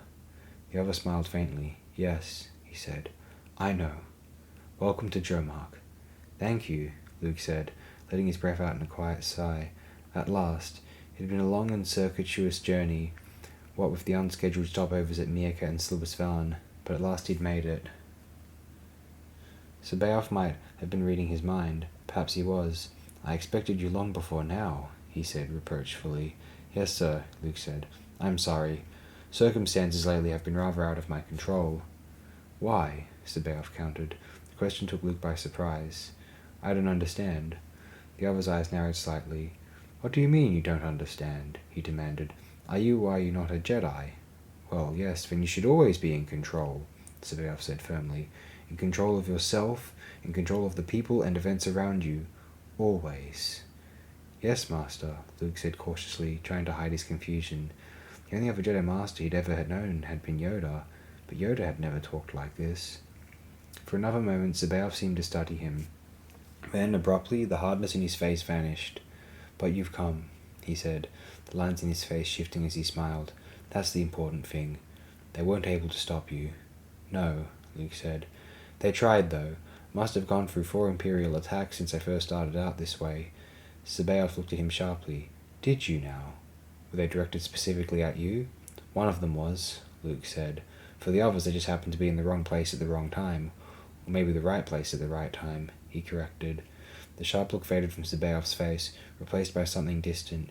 Yes, he murmured, gazing into the distance toward the edge of the cliff and the ring-shaped lake far below. The wrong place at the wrong time. The epitaph of so many Jedi. He looked back at Luke. The Empire destroyed them, you know. Yes, I know, Luke said. They were hunted down by the Emperor and Darth Vader, and 1 or 2 other Dark Jedi with them, Sabaoth said grimly, his gaze turned inward. Dark Jedi like Vader. I fought the last of them on. He broke off, shaking his head slowly. So long ago. Luke nodded uncomfortably, feeling as if he was standing in loose sand. All these strange topic and mood shifts were hard to follow. A result of Sabaoth's isolation? Or was this another test, this time of Luke's patience? A long time ago, he agreed. But the Jedi can live again. We have a chance to rebuild. Sabaoth's attention returned to him. Your sister, he said. Yes. She'll be giving birth to Jedi twins soon. Potential Jedi, anyway, Luke said, a little surprised that Sabaoth had heard about Leia's pregnancy. The New Republic's publicists had given the news wide dissemination, but he'd have thought Joe Mark too far out of the mainstream to have picked up on it. The twins are the reason I came here, in fact. No, Sabaoth said. The reason you came here was because I called you. Well, yes, but there are no buts, Jedi Skywalker. Sabaoth cut him off sharply. To be a Jedi is to be a servant of the Force. I called you through the Force, and when the Force calls, you must obey. I understand, Luke nodded again, wishing that he really did. Was Sabaoth just being figurative, or was this yet another topic his training had skipped over? He was familiar enough with the general controlling aspects of the Force. They were what kept him alive every time he matched his lightsaber against blaster fire, but a literal call was something else entirely. When you say the Force calls you, Master Sabaoth, do you mean there are 2 reasons why I called you? Sabaoth interrupted him again. First, to complete your training, and second, because I need your help. Luke blinked. My help? Sabaoth smiled wanly, his eyes suddenly very tired. I'm nearing the end of my life, Jedi Skywalker. Soon now I'll be making that long journey from this life to what lies beyond. A lump caught in Luke's throat. I'm sorry, was all he could think of to say. It's the way of all life, Sabaoth shrugged, for Jedi as well as for lesser beings. Luke's memory flicked back to Yoda, lying in his deathbed in his Dagobah home, and his own feeling of helplessness that he could do nothing but watch. It was not an experience he really wanted to go through again. How can I help? He asked quietly. By learning from me, Sabaoth said. Open yourself to me. Absorb from me my wisdom and experience and power. In this way you carry on my life and work. I see, Luke nodded, wondering exactly what work the other was referring to. You understand, though, that I have work of my own to do, and are you prepared to do it? Sabaoth said, arching his eyebrows. Fully prepared? Or did you come here with nothing to ask of me? Well, actually, yes, Luke had to admit. I came on behalf of the New Republic to ask your assistance in the fight against the Empire. To what end? Luke frowned. He'd have thought just the reasons were self-evident. The elimination of the Empire's tyranny, the establishment of freedom and justice for all the beings of the galaxy. Justice, Sabaoth's lip twisted. Do not look to lesser beings for justice, Jedi Skywalker. He slapped himself twice on the chest, 2 quick movements of his fingertips. We are the true justice of this galaxy. We two, and the new legacy of Jedi that we will forge to follow us. Leave the petty battles to others, and prepare yourself for that future. Luke floundered, searching for a response to that. What is it your sister's unborn twins need? Sabaoth demanded. They need... Well, they're someday going to need a teacher, Luke told him, the words coming out with a strange reluctance. First impressions are always dicey, he knew, but right now he wasn't at all sure that this was the sort of man he wanted to be teaching his niece and nephew. Sabaoth seemed to be too mercurial, almost on the edge of instability. It's sort of been assumed that I'd be teaching them when they're old enough, like I'm teaching Leia. The problem is that just being a Jedi doesn't necessarily mean you can be a good teacher, he hesitated. Obi-Wan Kenobi blamed himself for Vader's turn to the dark side. I don't want that to happen to Leia's children. I thought maybe you could teach me the proper methods of Jedi instruction. A waste of time. Sabaoth said with an offhanded shrug. Bring them here. I'll teach them myself. Yes, Master, Luke said, picking his words carefully. I appreciate the offer, but as you said, you have your own work to do. All I really need are some pointers, and what have you, Jedi Skywalker? Sabaoth interrupted him again. Have you yourself no need of further instruction? In matters of judgment, perhaps? Luke gritted his teeth. This whole conversation was leaving him feeling a lot more transparent than he really liked. Yes, I could use some more instruction in that area, he conceded. I think sometimes that the Jedi Master who taught me expected me to pick that up on my own. It's merely a matter of listening to the Force, Sabaoth said briskly. For a moment his eyes seemed to unfocus, then they came back again. But come, we will go down to the villages and I will show you. Luke felt his eyebrows go up. Right now? Why not? Sabaoth shrugged. I have summoned a driver. He will meet us on the road. His gaze shifted to something over Luke's shoulder. No, stay there, he snapped. Luke turned. R2 had raised himself out of the X-Wing's droid socket and was easing his way along the upper hull. That's just my droid, he told Sabaoth. He will stay where he is, Sabaoth beat out. Droids are an abomination. Creations that reason, but yet are not genuinely part of the Force. Luke frowned. Droids were indeed unique in that way, but that was hardly reason to label them as abominations. This wasn't the time or the place to argue the point. I'll go help him back into his socket, he soothed Sabaoth, hurrying back to the ship. Drawing on the Force, he leaped up to the hull beside R2. Sorry, R2, but you're going to have to stay here, he told the droid. Come on, let's get you back in. R2 beeped indignantly. I know, and I'm sorry, Luke said, herding the squat metal cylinder back to its socket. But our Master Sabaoth doesn't want you coming along. You might as well wait here on the ground. At least this way you'll have the X-Wing's computer to talk to. The droid wobbled again, plaintive and slightly nervous sound this time. No, I don't think there's any danger, Luke assured him. If you're worried, you can keep an eye on me through the X-Wing's sensors. He lowered his voice to a murmur. While you're at it, I want you to start doing a complete sensor scan of the area. See if you can find any vegetation that seems to be distorted, like that twisted tree growing over the dark side cave on Dagobah. Okay? R2 gave a somewhat bemused acknowledging beep. Good. See you later, Luke said and dropped back to the ground. I'm ready, he told Sabaoth. The other nodded. This way, he said, and strode off along a path leading downward. Luke hurried to catch up. He knew something of a long shot, even if the spot he was looking for was within R2's sensor range, but there was no guarantee that the droid would be able to distinguish healthy alien planets from unhealthy ones, but it was worth a try. Yoda, he had long suspected, had managed to stay hidden from the Emperor and Vader only because of a dark side cave near his home had somehow shielded his own influence on the Force. For Sabaoth to have remained unnoticed, it followed that Joe Mark must also have a similar focus of dark side power somewhere. Unless, of course, he hadn't gone unnoticed. Perhaps the Emperor had known all about him, but had deliberately left him alone. Which would in turn imply what? Luke didn't know, but it was something he had better find out. They had walked no more than 200 meters when the driver and vehicle Sabaoth had summoned arrived. A tall, lanky man on an old Soro Sub recreational speeder bike pulling an elaborate wheeled carriage behind it. Not much more than a converted farm cart, I'm afraid, Sabaoth said as he ushered Luke into the carriage and got in beside him. Most of the vehicle seemed to be made of wood, but the seats were comfortably padded. The people of Shainu built it for me when I first came to them. The driver got the vehicles turned around, no mean trick on the narrow path, and started downward. How long were you alone before that? Luke asked. Sabaoth shook his head. I don't know, he said. Time was not something I was really concerned with. I lived, I fought, I meditated. That was all. Do you remember when you first came here? Luke persisted. After the outbound flight mission, I mean? Slowly, Sabaoth turned to face him, his eyes icy. Your thoughts betray you, Jedi Skywalker, he said coldly. You seek reassurance that I was not a servant of the Emperor. Luke forced himself to meet that gaze. The master who instructed me told me that I was the last of the Jedi, he said. He wasn't counting Vader and the Emperor in the list.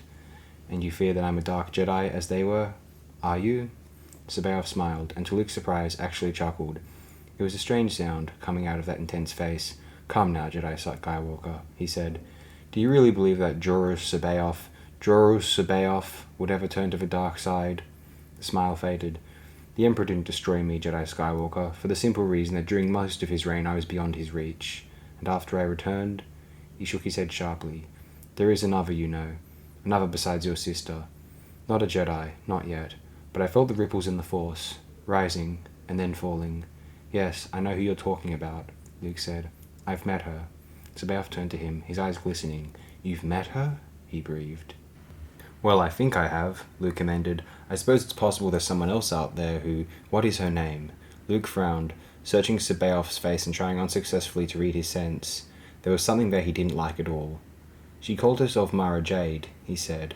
Sabaoth leaned back into the seat cushions, eyes focused on nothing. Mara Jade. He repeated the name softly.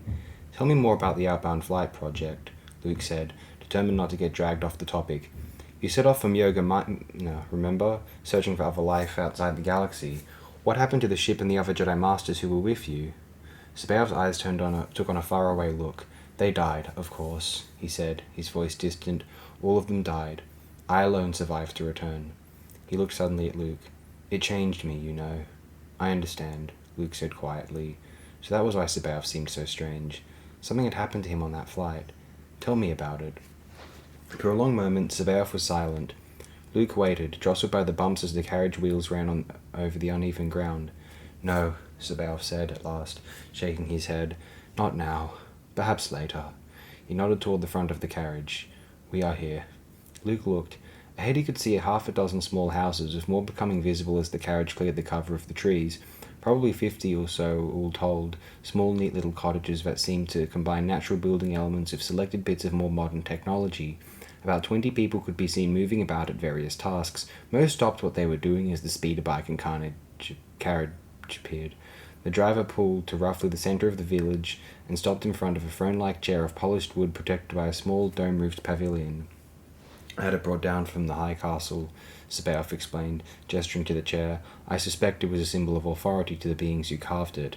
What's it used for now? Luke asked. The elaborate throne seemed out of place somehow in such a casually rustic setting as this. It's from there that I usually give my justice to the people, Sabaoth said, standing up and stepping out of the carriage, but we will not be so formal today. Come. The people were still standing motionless, watching them. Luke reached out of the Force as he stepped up beside Sabaoth, trying to read their overall sense. He seemed expectant, perhaps a little surprised, definitely awed. There didn't seem to be any fear, but there was nothing like affection either. How long have you been coming here? He asked Sabaoth. Less than a year, Sabaoth said, setting off casually down the street. They were slow to accept my wisdom, but eventually I persuaded them to do so. The villagers were starting to return to their tasks now, but their eyes still followed the visitors. What do you mean persuaded them? Luke asked. I showed them that it was in their best interests to listen to me. Sabaoth gestured to the cottage just ahead. Reach out your senses, Jedi Skywalker. Tell me about that house and its inhabitants. It was instantly apparent what Sabaoth was referring to. Even without focusing his attention on the place, Luke could feel the anger and hostility boiling out of it. There was a flicker of something like murderous intent. Uh-oh, he said. Do you think we should? Of course we should, Sabaoth said. Come. He stepped up to the cottage and pushed open the door, keeping his hand on his lightsaber. Luke followed. There were two men standing in the room, one holding a large knife toward the other, both frozen in place as they stared at the intruders. Put the knife down, Tom, Sabaoth said sternly. Zahn, you will likewise lay aside your weapon. Slowly, the man with the knife laid it on the floor. The other looked at Sabaoth, back at his now unarmed opponent. I said lay it aside, Sabaoth snapped. The man cringed back, hastily pulled a small slug fur from his pocket and dropped it beside the knife. Better, Sabaoth said, his voice calm but with a hint of the fire still there. Now explain yourselves. The story came out in a rush from both men at once, a loud confusing babble of charges and countercharges about some kind of business deal gone sour. Sabaoth listened silently, apparently having no trouble following the windstorm of fact and assumption and accusation. Luke waited beside him, wondering how he was ever going to untangle the whole thing. As near as he could understand, both men seemed to have equally valid arguments. Finally, the men ran out of words. Very well. Sabaoth said. The judgment of Sabaoth is that Zahn will pay to Tarn the full wages agreed upon. He nodded at each man in turn. The judgment will be carried out immediately. Luke looked at Sabaoth in surprise. That's all? He asked. Sabaoth turned to steadily gaze on him. You have something to say? Luke glanced back at the two villagers, acutely aware that arguing the ruling in front of them might undermine whatever authority Sabaoth had built up here. I just thought that more of a compromise might be in order. There is no compromise to be made, Sabaoth said firmly. Zahn is at fault, and he will pay. Yes, but... Luke caught the flicker of sense a half-second before Zahn dived to the slug thrower. With a single smooth motion, he had his lightsaber free of his belt and ignited, but Sabaoth was faster. Even as Luke's green-white blade snapped into existence, Sabaoth raised his hand, and from his fingertips flashed a sizzling volley of all-too-remembered blue lightning bolts. Zahn took the blast full in the head and chest, snapping over backwards with a scream of agony. He slammed into the ground, screaming again as Sabaoth sent a second blast at him. The slug thrower flew from his hand, its metal surrounded for an instant by a blue-white coronal discharge. Sabaoth lowered his hand, and for a long moment the only sound in the room was a soft whimpering from the man on the floor. Luke stared at him in horror, the smell of ozone wrenching at his stomach. Sabaoth, you will address me as master. The other cut him off quietly. Luke took a deep breath, forcing calm into his mind and voice. Closing down his lightsaber, he returned it to his belt and went over to kneel beside the groaning man. He was obviously still hurting, but aside from some angry red burns on his chest and arms, he didn't seem to be seriously hurt. Laying his hand gently on the worst of the burns, Luke reached out with the Force, doing what he could to alleviate the other's pain. Jedi Skywalker? Sabaoth said from behind him. He is not permanently damaged. Come away. Luke didn't move. He's in pain. That is as it should be, Sabaoth said. He required a lesson, and pain is the one teacher no one will ignore. Now come away. For a moment Luke considered disobeying. Zahn's face and sense were in agony. Would you have preferred that Tom lay dead now? Sabaoth added. Luke looked at the slug thrower lying on the floor, then at Tom standing stiffly with wide eyes and face the colour of dirty snow. There were other ways to stop him, Luke said, getting to his feet, but none that he will remember longer. Sabaoth locked eyes with Luke. Remember that, Jedi Skywalker. Remember it well, for if you allow your justice to be forgotten, you will be forced to repeat the same lessons again and again. He held Luke's gaze in a pair of heartbeats longer, before turning back to the door. We're finished here. Come.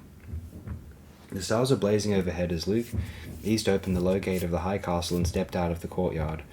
R2 had clearly noticed his approach as he closed the gate behind him. The droid turned on the X-Wing's landing lights, illuminating his path. Hi, R2, Luke said, walking to the short ladder and wearily pulling himself up into the cockpit.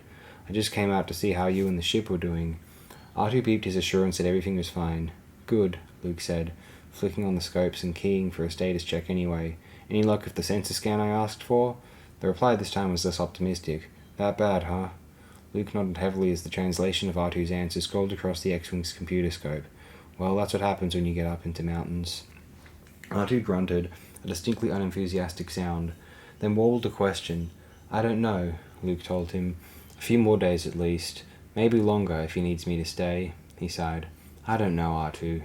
I mean, it's just never what I expect. I went to Dagobah expecting to find a great warrior, and I found Master Yoda. I came here expecting to find someone like Master Yoda, and instead I got Master Sabaoth. R2 gave a slightly disparaging gurgle, and Luke had to smile at the translation. Yes, well, don't forget that Master Yoda gave you a hard time that first evening too, he reminded the droid, wincing a little himself at the memory. Yoda had also given Luke a hard time at that encounter.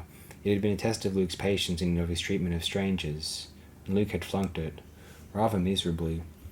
R2 warbled a point of distinction. No, you're right, Luke had to concede. Even while he was still testing us, Yoda never had the kind of hard edge that Sabaoth does. He leaned back against his headrest, staring past the open canopy at the mountaintops and the distant stars beyond them. He was wearier than he'd been probably since the height of that last climactic battle against the Emperor. It had been all he could do to come out here and check on R2. I don't know, R2. He hurt someone today. Hurt him a lot. And he pushed his way into an argument without being invited, and then forced an arbitrary judgment on the people involved, and... He waved a hand helplessly. I just can't see Ben or Master Yoda acting that way.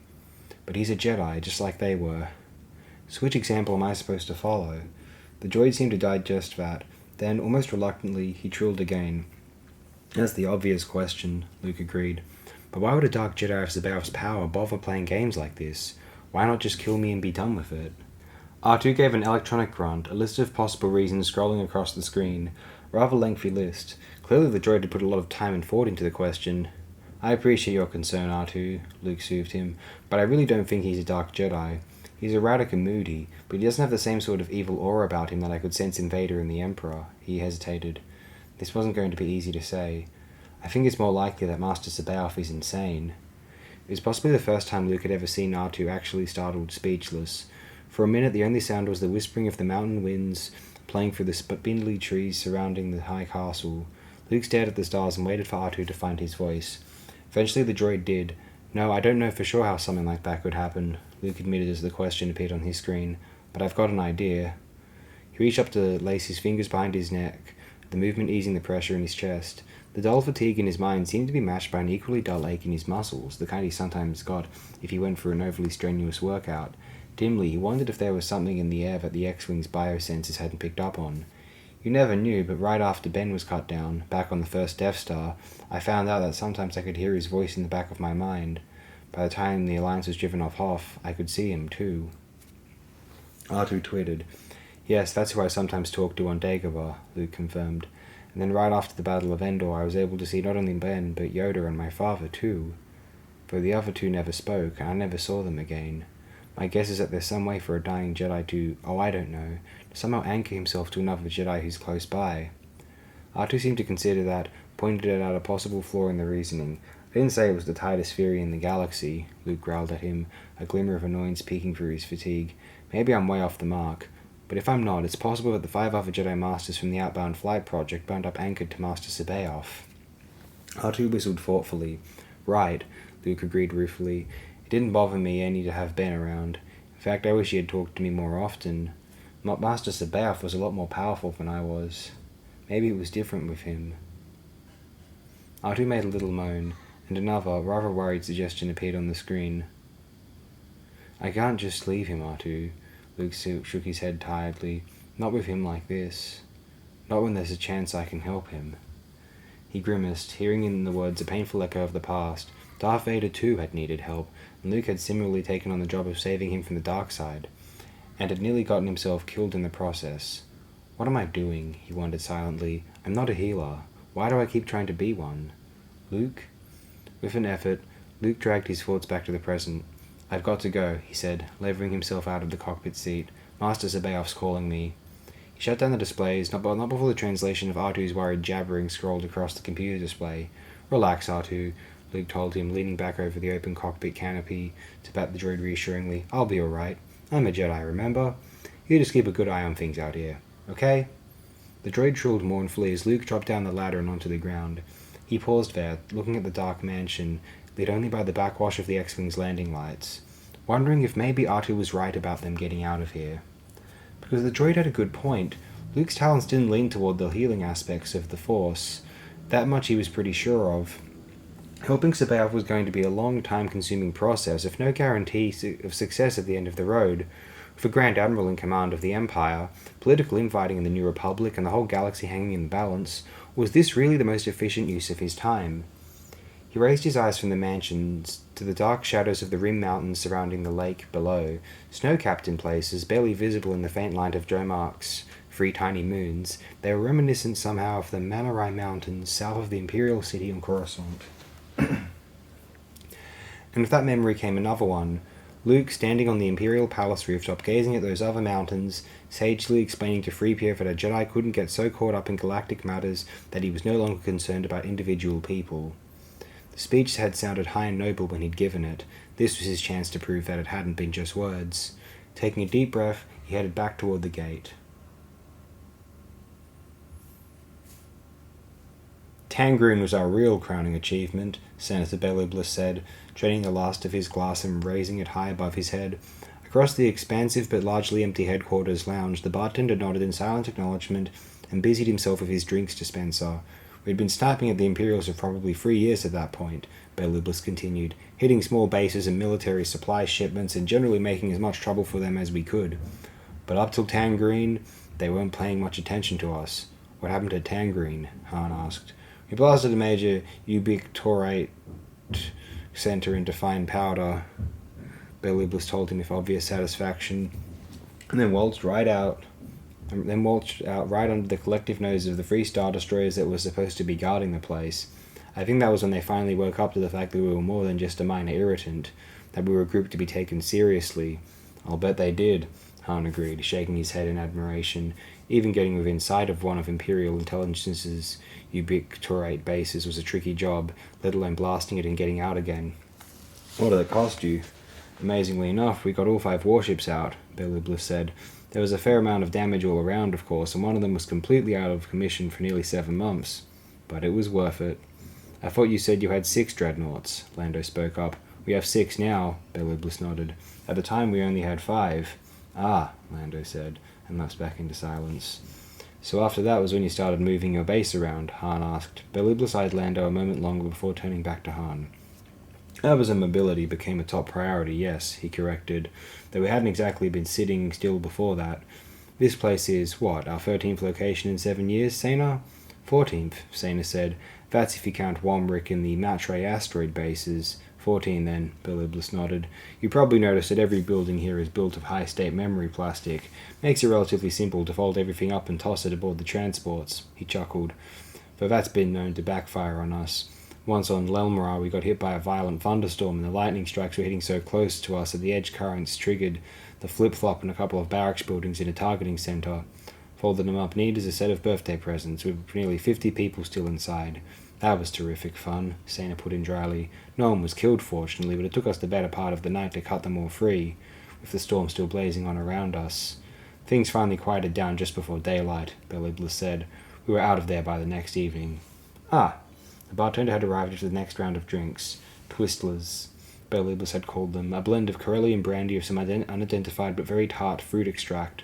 Not the sort of drink Hahn would have expected to find in a military camp, but not bad either. The senator took took 2 of the drinks off the tray and handed them across to Hahn and Sena. Took the other 2 off. I'm still good, thanks, Lando said before Belublis could offer him one. Hahn frowned across the table at his friend. Lando was sitting stiffly in his lounge chair, his face impressive, his glass still half full. His first glass, Hahn realized suddenly. Lando hadn't had a refill in the hour and a half since Belublis had brought them here. He caught Lando's eye, raised his eyebrows fractionally. Lando looked back, his expression still stony, then dropped his gaze and took a small sip of his drink.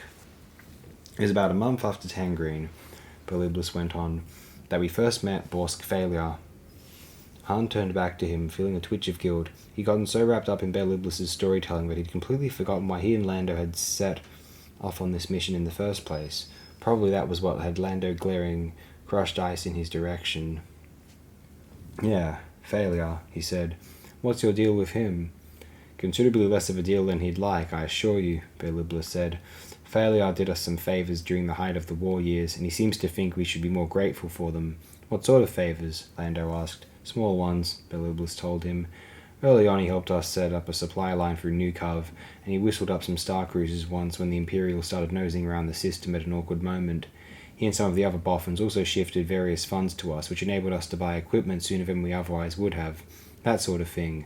So how grateful are you? Lando persisted. Belublis smiled slightly. Or in other words, what exactly does Failure want from me? Lando didn't smile back. That'll do for starters, he agreed. Lando, Hahn said warningly. No, that's all right, Belublis said, his own smile fading. Before I answer, though, I'd like you to tell me a little about the New Republic hierarchy. Mon Mothma's position in the new government, Failures' relationship to her, that sort of thing. Hahn shrugged. That's pretty much public record. That's the official version, Belublis said. I'm asking what things are really like. Hahn glanced over at Lando. I don't understand, he said. Belublis took a swallow of his Twistler. Well then, let me be more direct, he said, studying the liquid in his glass. What's Mon Mothma really up to? Hahn felt a trickle of anger in his throat. Is that what Brailiar told you? He demanded. That she's up to something? Belublis raised his eyes over the rim of his glass. This has nothing to do with the boffins, he said quietly. It's about Mon Mothma. Period.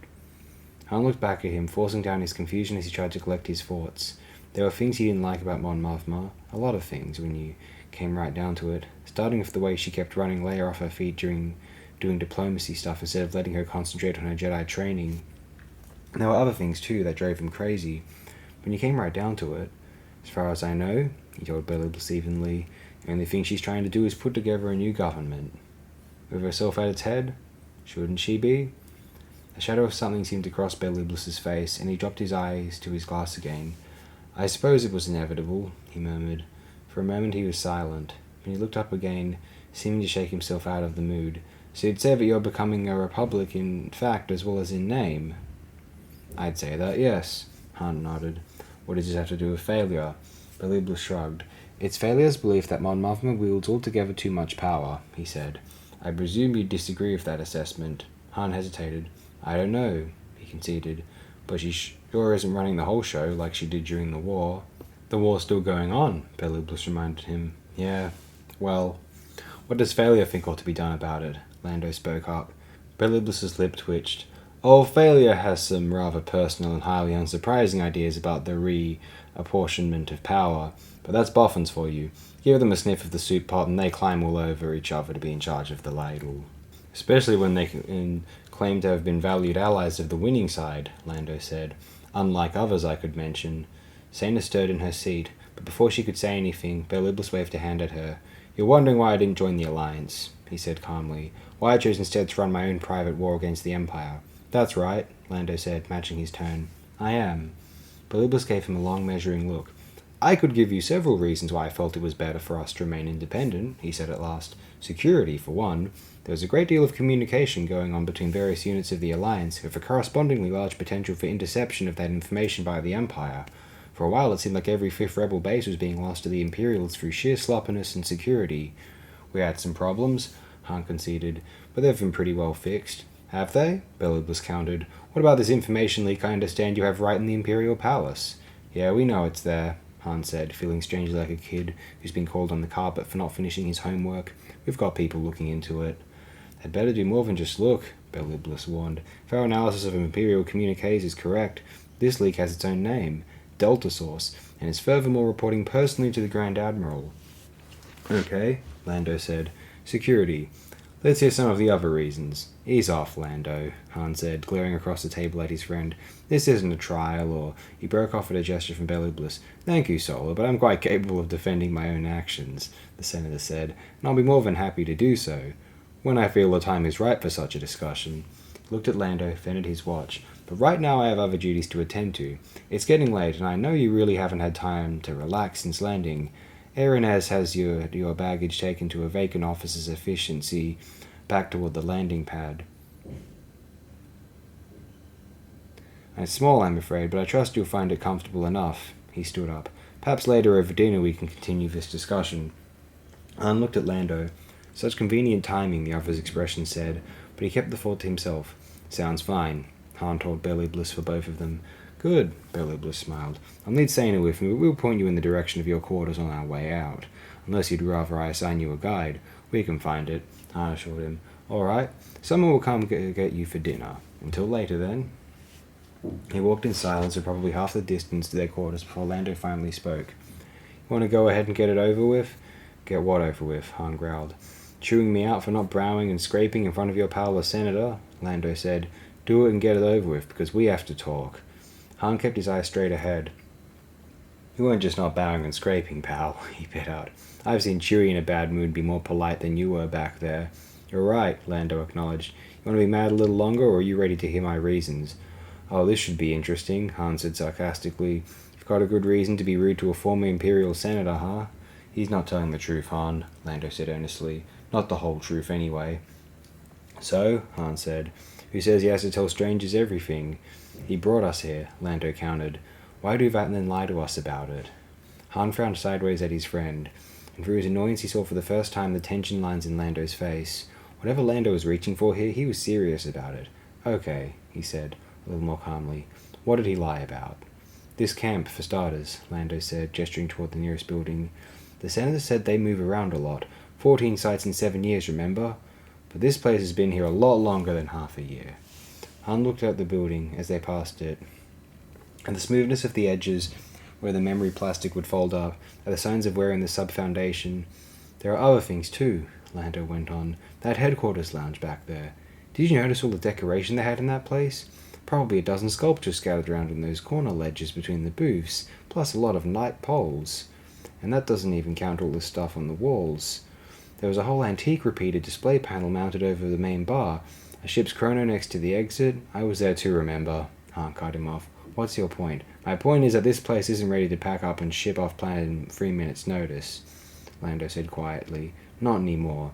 And you don't get this soft and comfortable if you're still in the business of launching major attacks against Imperial bases. Maybe they decided to lie low for a while, Han said.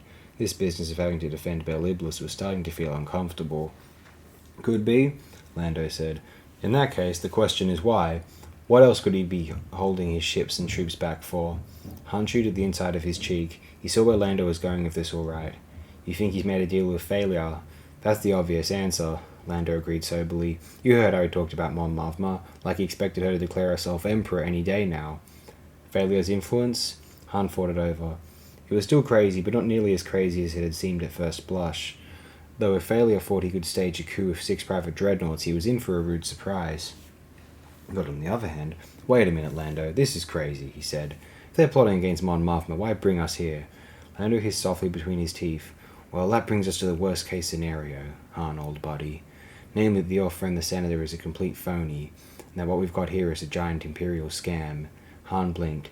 Now you've lost me. Think about it, Lando urged, lowering his voice as a group of ununiformed men rounded a corner of one of the buildings and headed off in another direction. Khan Bel Iblis, supposedly killed, suddenly returned from the dead, not only alive, but with his own personal army on top of it, an army that neither of us has ever heard of. Yeah, but Bel Iblis wasn't exactly a recluse, Han pointed out. There were a lot of hollows and recordings of him when I was growing up. You'd have to go through a lot of effort to look and sound that much like him. If you had those records handy to compare him with, sure, Lando agreed, but all you've got is memories. It wouldn't take that much effort to rig a fairly close copy, and we know that this base has been sitting here for more than a year, maybe abandoned by someone else, and it wouldn't take much effort to throw a fake army together. Not for the Empire. Han shook his head. You're skating on drive trails, Lando. The Empire's not going to go this much effort just for us. Maybe they didn't, Lando said. Maybe it was for Failure's benefit, and we just happened to stumble in on it. Han frowned. Failure's benefit? Sure, Lando said. Start with the Empire gimmicking Akbar's bank account. That puts Akbar under suspicion and ripe for someone to push him off his perch. Enter Failure, convinced that he's got the support of the legendary Khan Bel Iblis and a private army behind him. Failure makes his bid for power, the New Republic hierarchy is thrown into a tangle, and while no one's watching, the Empire moves in and takes back a sector or two. Quick, clean, simple. Han snorted under his breath. That's what you call simple, huh? We're dealing with a Grand Admiral, Han, Lando reminded him. Anything is possible. Yeah, well, possible doesn't mean likely, Han countered. If they're running a con game, why would they bring us here? Why not? Our presence doesn't hurt the plan any. Might even help a little. They show us the setup, send us back, we blow the whistle on Failure, and Mon Mothma pulls back ships to protect Coruscant from a coup attempt that never materializes. More chaos and even more unprotected sectors for the Imperials to gobble up. Han shook his head. I think you're jumping at shadows. Maybe, Lando said darkly. And maybe you're putting too much trust in the ghost of a Corellian senator. They had reached their quarters now, one of a double row of small square buildings, each about 5 meters on a side. Han keyed in the lock combination Sana had given them, and they went inside. The apartment was about as stark and simple as it could be while still remaining even halfway functional. It consisted of a single room with a compact cooking niche on one side and a door leading to what was probably a bathroom on the other. A brown fold-down table/console combo and 2 old-fashioned contour chairs, upholstered in military grey, occupied much of the space, with the cabinets of what looked like 2 fold-down beds, positioned to take up the table's share of the floor space at night. Cozy, Lando commented. Probably can be packed up and shipped off planet on 3 minutes' notice, too, Han said. I agree, Lando nodded. This is exactly the sort of feel that lounge should have had, only it didn't. Maybe they figured they ought to have had at least one building around here that didn't look like it came out of the Clone Wars, Han suggested. Maybe, Lando said, squatting down beside one of the chairs and peering at the edge of the seat cushion. Probably pulled them out of that dreadnought up there. Experimentally, he dug his fingers under the grey material. Looks like it didn't even add any extra padding before they reupholstered them with this. He broke off, and abruptly his face went rigid. What is it? Han demanded. Slowly, Lando turned to look up at him. This chair, he whispered. It's not grey underneath. It's blue gold. Okay, Han said, frowning. So? I don't understand. The fleet doesn't do the interiors of military ships in blue gold. They've never done them in blue gold. Not under the Empire, not under the New Republic, not under the Old Republic. Except one time. Which was? Han prompted. Lando took a deep breath. The Katana Fleet. Han stared at him, an icy feeling digging up under his breastbone. The Katana Fleet? That can't be right, Lando, he said. Gotta be a mistake. No mistake, Han. Lando shook his head. Digging his fingers in harder, he lifted the edge of the grey covering high enough to show the material beneath it. I once spent 2 whole months researching the Dark Force. This is it. Han gazed at the age-dulled, blue-gold cloth, a sense of unreality creeping over him. The Katana Fleet. The Dark Force. Lost for half a century. And now suddenly found. Maybe. We need something better in the way of proof, he told Lando. This doesn't do it by itself. Lando nodded, still half in shock. That would explain why they kept us aboard the Lady Luck the whole way here, he said. They'd never be able to hide the fact that their dreadnoughts was running with only 2,000 crews instead of the normal 16. The Katana Fleet. We need to get a look inside one of the ships, Han persisted. That recognition code Aranez sent. I don't suppose you made a recording of it? Lando took a deep breath and seemed to snap out of it. We can probably reconstruct it, he said. But if they've got any sense, their code for getting in won't be the same as their code for getting out. But I don't think we have to get aboard the ships themselves. All I need is a good close look at that repeater display panel back in the headquarters lounge. Okay, Han nodded grimly. Let's go and get you that look.